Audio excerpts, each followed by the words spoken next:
হরে কৃষ্ণ। আজকে আমরা স্পিরিচুয়াল টক্সে চমৎকার একটা আর্টিকেল পড়ব।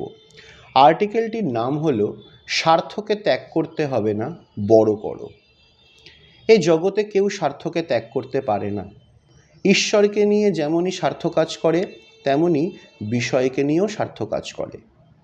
তবে ঈশ্বরীয় স্বার্থ মুক্তির পথ দেখায় বলে সেই স্বার্থ বড় হয়, এবং বিষয় স্বার্থ বন্ধ করে বলেই মনকে সংকীর্ণ করে তোলে।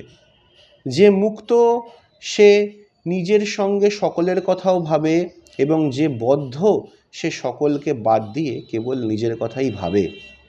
পূর্বে একান্নবর্তী পরিবারে সকলে মিলে সুখ দুঃখকে ভাগ করে নিত।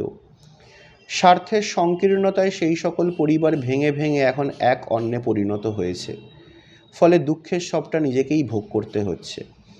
আগে একান্নবর্তী পরিবারের একজনের অভাব সকলে মিলে মেটাতো, কিন্তু এখন নিজের অভাব নিজেকেই মেটাতে হচ্ছে। ফলে নিজেকেই নানা সমস্যার সম্মুখীন হতে হচ্ছে।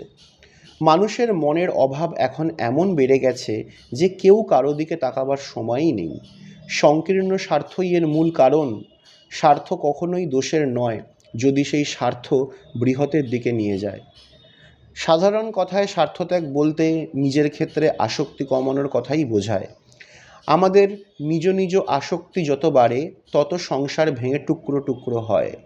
আমরা এতদিন যে সকল বিষয় সম্পত্তি ভোগ করছি, তার প্রতি এমন স্বার্থান্বেষী বা সীমাবদ্ধ হয়ে পড়েছি যে সেই সকলকে কিছুতেই আমরা ত্যাগ করতে চাই না। এই চাওয়া ও না চাওয়াই সংসারের নবীন ও প্রবীণদের মধ্যে ভাঙনের সূত্রপাত করে। যারা পুরনো সংসারী, তারা সহজে নিজেদের অধিকার ছাড়তে চায় না। ফলে নবীনরা যখন সংসার পাতে, তখন এই অধিকারের লড়াই নবীন ও প্রবীণদের মধ্যে অশান্তি সৃষ্টি করে। এইভাবে সংসারে নবীন ও প্রবীণদের নিজ নিজ স্বার্থই ক্রমশ তাদের মধ্যে বিভেদ সৃষ্টি করে সংসারকে ভেঙে দেয়। তাই স্বার্থকে ত্যাগ করতে হবে, সংকীর্ণতাকে ত্যাগ করার প্রয়োজন।